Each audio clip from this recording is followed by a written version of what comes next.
আগে গার্ডওয়াল, তারপর সমুদ্র বাঁধ, এমনটাই দাবি পূর্ব মেদিনীপুরের তাজপুরের জলদা গ্রামের বাসিন্দাদের। ইতিমধ্যে ইয়াসে বিধ্বস্ত সমুদ্র বাঁধের মেরামতে যুদ্ধকালীন তৎপরতায় শুরু করেছে সরকার, কিন্তু সরকারের সেই কাজে খুশি নয় বহু স্থানীয় বাসিন্দাই।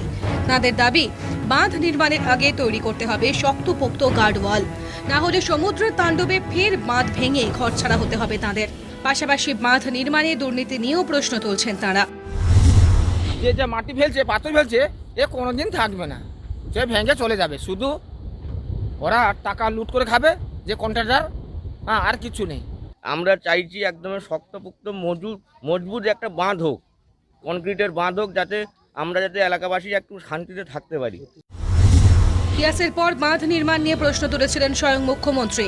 দুর্নীতি নিয়ে তদন্ত করার নির্দেশও দিয়েছিলেন তিনি। নতুন করে বাঁধ নির্মাণেও একই রকম কাজ হচ্ছে বলে দাবি করছেন স্থানীয়রা। বলাই বাহুল্য, এই অভিযোগ ফের একবার অস্বস্তিতে ফেলল রাজ্য সরকার ও শাসক দলকে। পূর্ব মেদিনীপুর থেকে ক্যামেরায় সজল কান্তি মাইতির সঙ্গে ভোলানাথ বিজলি, নিউজ টাইম।